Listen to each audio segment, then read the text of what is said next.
मैं हूं आमिर एहसन आप सभी के साथ। बांडीपुरा से एक बड़ी खबर सामने आ रही है। एनआईए ने तलाशी मुहिम चलाई है। रिटायर्ड टीचर के घर में यह तलाशी मुहिम चलाई गई थी।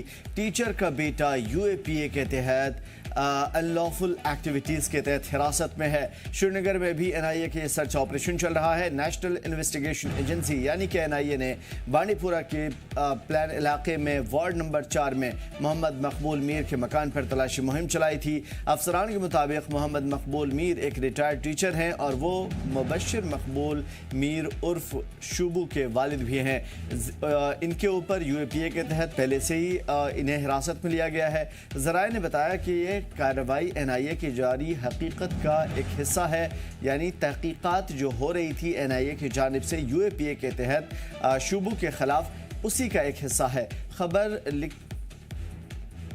खबर आने तक ऑपरेशन जारी रहा और आगे की तफसीलात का इंतजार है।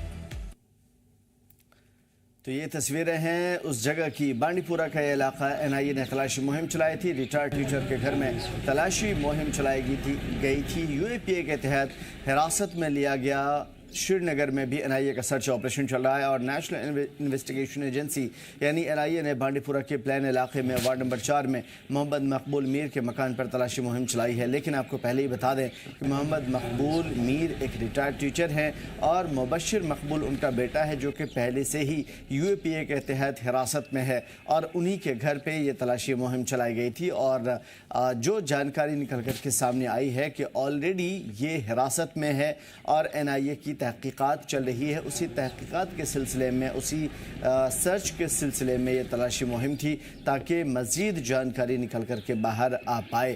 तो अनलॉफुल एक्टिविटीज़ प्रिवेंशन एक्ट के तहत ये कार्रवाई चल रही है और इस कार्रवाई में इससे पहले भी कई इलाकों में हो चुकी है। वाहिद मकबूल हमारे साथ जुड़े हुए हैं। वाहिद, बांडीपुरा में इस तरह की कार्रवाइयों की खबरें सामने आ रही है एनआईए के हवाले से। हाँ, देखिए, जिस तरह से एनआईए यानी नेशनल इन्वेस्टिगेशन एजेंसी की तरफ से आज सवेरे ही जो वार्ड नंबर 4 है बांडीपुरा, मोहम्मद मकबूल मीर जो है वो एक रिटायर्ड टीचर है, उसके घर में है आज एनआईए की तरफ से छापामारी की गई है। और हालांकि उसका जो बेटा है पहले ही यूएपीए में अनलॉफुल एक्टिविटीज में है, उसको हिरासत में लिया गया है। पहले ही करीबन 3 सालों से इस वक्त जेल की सलाखों पे पीछे है। और लगातार आज हमने देखा कि जिस तरह से जम्मू कश्मीर पुलिस के साथ साथ जो सीआरएफ की जो टुकड़ियां होती हैं और साथ ही साथ एनआईए की जो टीम्स हैं, उन्होंने आज सवेरे ही बांडीपुरा के वार्ड नंबर 4 मोहम्मद मकबूल जो मीर है उनके घर में छापामारी की। और बताया जाता है कि कुछ अनलॉफुल एक्टिविटीज होती है उनमें उसका जो बेटा था वो मुलव्वस था। और कहीं ना कहीं सुरक्षा एजेंसी को ये इत्तला मिली थी कि वो कुछ यहाँ पे जिस तरह से टारगेट फंडिंग होती है, साथ ही साथ मिलिटेंसी को बढ़ावा देने की जो ताकत है, उसके सिलसिले में आज की जो मारी जो कार्रवाई थी वो यहाँ पे की गई है। और लगातार यहाँ पे उसका जो घर था वार्ड नंबर 4 में, वहाँ पे पूरी तरह उसको घेरे में लिया गया था और लगातार वहाँ पे जो सर्च ऑपरेशन हुआ वो वहाँ पे बारीक बीनी से की गई है। क्या वहाँ पे कोई ऐसा मशकूक आइटम तो नहीं है, क्या उसके घर में क्या कुछ कागजात है, उसके साथ जो लैपटॉप है, इलेक्ट्रॉनिक्स गैजेट्स है, उनको बाकायदा तौर पर वहाँ पे चेक किया गया है। और साथ ही साथ इस तरह की जो खबरें है बारामूला के साथ साथ श्रीनगर के बीच भी आई है।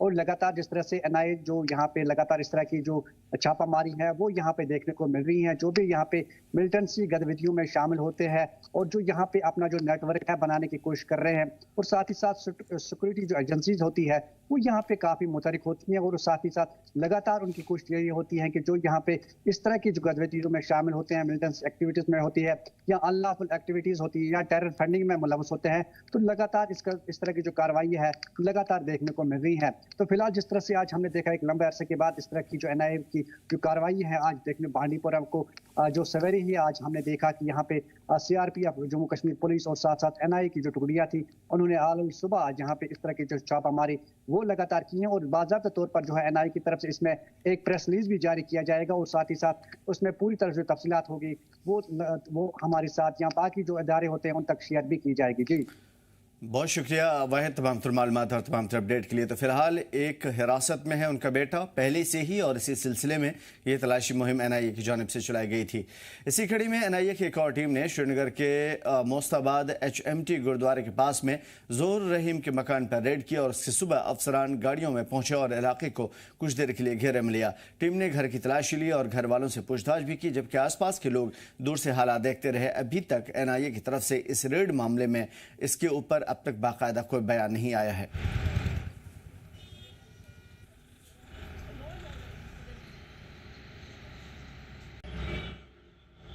आज सुबह श्रीनगर के साथ साथ बांडीपोरा और बांडीपोरा के साथ साथ बारामूला के सोपोर में NIA की टीम ने छापामार कार्रवाई की है और श्रीनगर के HMT में भी आज सुबह NIA टीम के साथ साथ जम्मू कश्मीर पुलिस और जम्मू कश्मीर पुलिस के साथ साथ CRPF जो है यहाँ पहुंची है और यहाँ पे लगातार छापामार कार्रवाई की जा रही है। आपको बताएं, लगातार देश के गृह मंत्री के साथ साथ जम्मू कश्मीर के लेफ्टिनेंट गवर्नर मनोज सिन्हा लगातार कह रहे हैं कि हम यहाँ पे जो टेरर इकोसिस्टम है उसको यहाँ पे ख़त्म करेंगे और उसी की कड़ी में जो है लगातार यहाँ पे छापामार कार्रवाई की जा रही है। श्रीनगर के HMT ज़ैनाकूट इलाके में हम अभी मौजूद हैं और यहाँ पे आज सुबह लगातार जो है जम्मू कश्मीर पुलिस के साथ साथ NIA की टीम और NIA की टीम के साथ साथ CRPF जो है लगातार यहाँ पे छापामार कार्रवाई कर रहे हैं और सुबह 6 बजे से जो है ये जो रेड है चल रही है और लगातार 5 अगस्त 2019 के बाद लगातार NIA की टीम के साथ साथ जितने भी जांच पड़ताल एजेंसीज हैं वो लगातार यहाँ पे छापामार कार्रवाई कर रहे हैं। बिल्कुल तस्वीरें आपको दिखाने की कोशिश करेंगे। ये श्रीनगर का HMT इलाका है जहाँ पे आज NIA की टीम पहुंची है और यहाँ पे छापामार कार्रवाई कर रहे हैं। और आपको बताएं, लगातार जिस तरीके से NIA टीम के साथ साथ जितने भी जांच पड़ताल एजेंसीज हैं वो लगातार कोशिश कर रहे हैं कि जो इकोसिस्टम है उसको ख़त्म किया जाएगा। NIA की टीम ने आज HMT के ज़ुहूर रहमान, जिनके जो अब्दुल रहमान राही इनके वालिद हैं, मुस्तफाबाद HMT में ये रेड हुई है और जिसके चलते जो है लगातार श्रीनगर के साथ साथ जो नॉर्थ कश्मीर का सोपोर हो या उसके साथ साथ बांडीपोरा, जहां पे आज सुबह 6 बजे से NIA की टीम के साथ साथ जम्मू कश्मीर पुलिस और जम्मू कश्मीर पुलिस के साथ साथ CRPF जो है यहाँ इन जगहों पे रेड कर रही है। और आपको बताएं, जिस तरीके से लगातार NIA की टीम जो है लगातार यहाँ पे छापामार कार्रवाई कर रहे हैं और उस कड़ी में आज भी जो पुराने मामले, चाहे टेरर फंडिंग हो या जो टेरर इकोसिस्टम है उसको ख़त्म करने की यहाँ पे कोशिश की जा रही है। और लगातार मुल्क के वज़ीर दाखिला के साथ साथ यहाँ जम्मू कश्मीर के लेफ्टिनेंट गवर्नर लगातार कह रहे हैं कि हम इस इकोसिस्टम को ख़त्म करेंगे और उस इकोसिस्टम को ख़त्म करने के लिए NIA हो या जितने भी जांच पड़ताल एजेंसीज हैं वो लगातार कोशिश कर रहे हैं कि उन जगहों पे जाए, चाहे OGWs की बात करेंगे हम या टेरर फंडिंग हो या बाकी मामलों में जहां NIA की टीम लगातार छापामार कार्रवाई कर रही है। फिलहाल श्रीनगर के साथ साथ बांडीपोरा और बांडीपोरा के साथ साथ साउथ कश्मीर में छापामार कार्रवाई चल रही है। नेशनल लॉ यूनिवर्सिटी को लेकर के जम्मू में जारी एहतजाज और भी तेज होती जा रही है। आज जम्मू यूनिवर्सिटी में अपोजिशन के रहनुमा सुनील शर्मा ने एहतजाज कर रहे तलबा की हिमायत की। इस दौरान उनके साथ कई भाजपा MLA भी मौजूद रहे। सुनील शर्मा ने कहा कि NLU को लेकर के जद्दोजहद जारी रहेगी और इस मुद्दे को असम्बली में भी उठाया जाएगा। उन्होंने हुकूमत पर जम्मू के साथ नाइंसाफी करने का इल्ज़ाम लगाया। कहा कि तलबा ने कहा है कि NLU जम्मू डिवीज़न के किसी भी ज़िले में कायम की जा सकती है और वो पुरअमन तरीके से अपना एहतजाज जारी रखें। हम सिर्फ सदन में नहीं, सदन से बाहर भी लड़ेंगे। मैं एक बात स्पष्ट करके अपनी बात को विराम दूंगा। जहां तक फंडिंग की बात है, जहां तक लैंड एक्विजिशन की बात है, ये दो चीज़ें जो होती हैं कि किसी भी सरकार के लिए हर्डल बॉटलनेक कि हमारे पास फंडिंग नहीं है। आज संयोग से हमारी वित्त मंत्री साहिबा ने 4390 290 करोड़ का बजट जम्मू कश्मीर सरकार ने दिया, जो 2000 करोड़ रुपया ज़्यादा है। अगर इसमें आपको 50 करोड़ नहीं मिलते हैं मुख्यमंत्री साहब, तो मैं आपको विश्वास दिलाना चाहता हूँ कि हम 29 के 29 विधायक दिल्ली जाएंगे, वो 50, 100, 150, 200 करोड़ जो आपको और लगता है वो हम करवाएंगे। एज स्टूडेंट्स, एज हम प्रोटेस्टर्स भी उतरे, हम चाहते थे कि कोई आए हमारी बात सुने, हम इसीलिए उतरे थे। अगर हमारे सीएम आते बहुत अच्छा होता, अगर वो भी हमें प्यार से हमारी बात को सुना जाता, पर उन्होंने हमारी आवाज़ को सुना ही नहीं। उल्टा उन्होंने 2-3 बार कॉन्फ्रेंसेस में बिल्कुल ही दरकिनार कर दिया हमारी बात को। बहुत ही इंसल्टिंग उन्होंने तरीके से हमें ट्रीट किया। ऐसा बिहेवियर एक हेड ऑफ द फैमिली से एक्सपेक्ट नहीं किया जा सकता। एज अ चीफ मिनिस्टर हम देखते हैं कि he is collectively responsible to the people, he is collectively responsible to the house. तो वो अपने हाउस को, जो कि जम्मू एंड कश्मीर है, उसकी तरफ उनकी रिस्पॉन्सिबिलिटी मेरे ख्याल से सिर्फ और सिर्फ कश्मीर की तरफ है, जम्मू की तरफ नहीं थी। जिस वजह से उन्होंने हमसे एकदम हिसाब मांगा कि आपके पास IIT IIM है, आपके उनके डिप्टी चीफ मिनिस्टर बोलते हैं इन बच्चों से डिस्क्रिमिनेशन के स्पेलिंग पूछ लें। हमारे पिछले 20 से 25 दिनों से एक डिमांड को लेकर प्रोटेस्ट, एक इश्यू चल रहा है, वो है जम्मू प्रोविजन को भी उसके हक की NLU दी जाए। जैसे कि आप साफ देख सकते हैं, ये जम्मू के विद्यार्थी की एक साफ मांग है, क्योंकि NLU एक्ट 2018 जम्मू कश्मीर की सेक्शन 3 भी ये साफ साफ कहती है कि एक स्टेट में एक से ज्यादा यूनिवर्सिटीज हो सकती है, और इसमें क्लॉज 9 कहता है कि ये सिर्फ गवर्नमेंट दे सकती है, और गवर्नमेंट का मीन है government of Jammu and Kashmir, जिसको इस टाइम हमारे chief minister Omar Abdullah sir chair कर रहे हैं। जैसे कि आप देख सकते हैं, विद्यार्थी ने जायज डिमांड रखी, सबके अपने अपने बयान है। एक बहुत ही शर्मनाक बयान आता है हमारे डिप्टी CM की तरफ से कि ये एक पॉलिटिकल एजेंडा है, विद्यार्थियों के एक इशू को पॉलिटिकल एजेंडा बताया जा रहा है, और उनकी तरफ से बयान दिया जा रहा है कि इनको डिस्क्रिमिनेशन के स्पेलिंग नहीं आते। तो मैं CM सर को बता देना चाहता हूं कि जम्मू का विद्यार्थी डिस्क्रिमिनेशन पे एक पूरी डिबेट भी कर सकता है, एक ऐसे भी लिख सकता है, और अगर आप जम्मू के विद्यार्थियों से डिबेट ही जाते हो तो जम्मू का विद्यार्थी, प्रत्येक एक विद्यार्थी आपके साथ 1-on-1 डिबेट के लिए तैयार है। तो इस वक्त बड़े पैमाने पर प्रोटेस्ट चल रहा है, लगातार ये एहतजाज हो रहा है और तलबा इस तरह के एहतजाज करते नजर आए, लेकिन आज सुनील शर्मा ने भी शिरकत की है। ग्राउंड पे उतरते हैं, ख्वाहिश हमारे साथ लगातार जुड़े हुए हैं। ख्वाहिश, ये प्रोटेस्ट लगातार चल रहा है, लेकिन अब हम देख पा रहे हैं कि अपोजिशन लीडर सुनील शर्मा भी हैं। क्या हम ये उम्मीद लगाएं कि इस सेशन में इस मरतबा कुछ नया होने वाला है? बिल्कुल आमिर, अगर हम नेशनल लॉ यूनिवर्सिटी के तल्लुक से देखें तो यकीनन ये इशू तो बना ही हुआ है, और मुख्यमंत्री के भी जो बयान है उससे भी यहाँ जम्मू का सेंटीमेंट्स है हर्ट हुए हैं। हालांकि जो लॉ है नेशनल लॉ यूनिवर्सिटी को लेकर वो ये बताता है कि एक से ज्यादा यूनिवर्सिटीज हो सकते, कैंपसेस हो सकते हैं, तो कोई दिक्कत नहीं है कि श्रीनगर में बना दी जाए और जम्मू में बना दी जाए। फंड्स की भी कभी नहीं है, साफ तौर पर ये भी कहा गया है लीडर ऑफ अपोजिशन द्वारा कि जो फाइनेंस मिनिस्टर है उन्होंने जम्मू कश्मीर के लिए इवन की बजट 2000 करोड़ बढ़ाया भी है। तो अगर आप 50 करोड़ का अगर एक कैंपस पे लगा रहे हैं, 50 करोड़ पे दूसरे कैंपस पे लगा दीजिए, तो कोई हर्ज भी नहीं है। दोनों खितों के बच्चों को फायदा मिलेगा। 10 जिले कश्मीर में, 10 जिले जम्मू में है, बहुत बड़ी बेल्ट है। और अगर पर्टिकुलर एक चाहे जम्मू में हो तो कश्मीर के बच्चों को दिक्कत होगी, कश्मीर में हो तो जम्मू प्रोविंस के बच्चों को दिक्कत होगी। तो ऐसे में ऑल्टरनेटिव या बना दीजिए, सफर भी कम होगा, बर्डन भी एक कैंपस पे कम पड़ेगा, और अच्छी तरह से तालीम भी हासिल कर पाएंगे, सीटें भी बढ़ जाएंगी। तो इसको लेकर अब क्योंकि जब लीडर ऑफ अपोजिशन बच्चों के साथ बैठे हैं तो कहीं ना कहीं उनको एक दिलासा मिला है, सपोर्ट मिली है। और हम पिछले कुछ दिनों से लगातार देख भी रहे थे जो स्टूडेंट्स थे वो लगातार सड़कों पर थे। जम्मू की लाइफलाइन मानने वाली दिल की धड़कन हम कह सकते हैं कि जो तवी ब्रिज है, अगर वो 10 मिनट के लिए भी बंद हो जाए तो शहर में लंबे चौड़े ट्रैफिक जाम लग जाते हैं। तो 1-1.5 घंटा बच्चों ने वो पुल बंद रखे हैं, तो आप समझ सकते हैं कितना बड़ा ट्रैफिक क्योस हुआ। और एडमिनिस्ट्रेशन, जबकि हालांकि उन्होंने किसी भी तरह की जोर जबरदस्ती नहीं की, हालांकि बच्चों को हटाने के लिए उनको जबरदस्ती खींचतान करके पीछे करने की कोशिशें जरूर की गई थी। कुछ बच्चों को डिटेन भी किया गया था, बाद में जिन्हें छोड़ दिया गया। लेकिन बड़ी बात यह है कि उसके बावजूद भी उतनी सख्ती नहीं पुलिस महकमा दिखा रहा है जितना आमतौर पर दिखाया जाता है।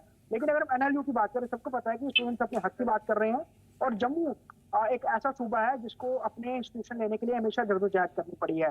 तो NLU के लिए भी एक बार उनको फिर से जद्दोजहद करनी पड़ रही है। तो इस कारण अब विपक्ष का भी उनको साथ है, और कहीं ना कहीं दबे पांव पहले भी बीजेपी की सपोर्ट इन बच्चों को थी स्पोर्ट्स, क्योंकि साफ तौर पर उमर अब्दुल्ला यहाँ पे रूलिंग कर रहे हैं नेशनल कॉन्फ्रेंस, और यहाँ विपक्ष में बीजेपी है। तो बीजेपी हर तक पे यहाँ पे नेशनल कॉन्फ्रेंस के कई इशू को लेकर उनके आमने सामने हमेशा तो खड़ी भी नजर आती है। तो ये इशू तो सबसे बड़ा यहाँ बना ही हुआ है। तो उसको लेकर यहाँ पर अब जो बीजेपी का सपोर्ट मिला, यानी कि लीडर ऑफ अपोजिशन का, विधायकों का सपोर्ट NLU वाले की मांग करे स्टूडेंट्स को मिला है, तो यकीनन आगे वो और एजुकेशन फेस करेंगे। अगर अभी बजट इसको लेकर ऐलान नहीं किया जाता, और अगर ऐलान नहीं किया जाता फिर आगे हमें और भी जहाँ पर जो तंज है या फिर और बड़े प्रदर्शन है वो देखने को नजर आएंगे। जी अमित। बिल्कुल जाहिर है कि इस तरह के प्रोटेस्ट तलबा का अपना राइट है, हक है, और इस तरह की अगर चीज़ें उठती हैं और असम्बली में अपोजिशन की जानिब से पेश की जाती हैं तो यकीनन इसमें कुछ पेशरफ्त हो सकती है। ख्वाहिश बनेगी कुछ अहम खबरों के बाद आपकी तरफ रुख करेंगे। राजौरी के कांग्रेस विधायक इफ्तिखार चौधरी ने national law university Pir Panjal में खोले जाने की मांग की है। उन्होंने कहा है कि पीर पंजाल श्रीनगर और जम्मू को जोड़ने के लिए पुल का काम करता है और इसलिए नेशनल कॉन्फ्रेंस खास तौर पर national law university Pir Panjal में ही खोलनी चाहिए। वहीं उन्होंने ये भी कहा कि इस बार सरकार ने लोगों से काम करने को लेकर के सवाल पूछे जाएंगे क्योंकि अवाम परेशान है और अवाम के मसाइल दूर करना ज़रूरी है। मैं ये कहूँगा कि हर रीजन को डेवलप करना सरकार की प्रायोरिटी होनी चाहिए। जम्मू खित्ते में मतलब ये इसलिए विरोध नहीं होना चाहिए कि जम्मू खित्ता या कश्मीर खित्ता, कहाँ यूनिवर्सिटी देने की ज़रूरत है वहाँ यूनिवर्सिटी देने चाहिए। और मैं समझता हूँ कि अगर सबसे ज़्यादा अगर पिछड़ा हुआ एरिया है तो वो पीर पंजाल रीजन है और ये national law university Pir Panjal reason में होनी चाहिए क्योंकि पीर पंजाल रीजन एक ब्रिज का काम करता है जम्मू और कश्मीर के बीच में। क्लाइमेटिकली भी ना ज़्यादा सर्दी है ना गर्मी है और जोग्राफिकली भी एक सेंट्रल प्लेस है। तो मैं समझता हूँ कि अगर पीर पंजाल रीजन में ये यूनिवर्सिटी इस्टेब्लिश होती है तो इसका फ़ायदा ज़्यादा होगा और एक जो गैप क्रिएट किया जा रहा है जम्मू और कश्मीर के बीच में वो भी फिल अप हो जाएगा। तो नेशनल लॉ यूनिवर्सिटी खोलने का मामला वधर में लटकता हुआ नजर आ रहा है क्योंकि कांग्रेस अपनी डिमांड कर रही है, बीजेपी अपनी, और नेशनल कॉन्फ्रेंस ने पहले से ही अपनी मंशा जाहिर कर दी है। अब सवाल ये है कि तलबा के मसाइल को कौन सुनेगा और किस तरीके से मसले हल होंगे। ख्वाहिश अगर ये अब असम्बली के अंदर ये कार्रवाई जाती भी है, सवाल उठते भी हैं, तो फिर कांग्रेस, बीजेपी, एनसी क्या इस खींचतान के बीच में मेडिकल इंस्टीट्यूट जैसा हाल नहीं हो जाएगा NLU का?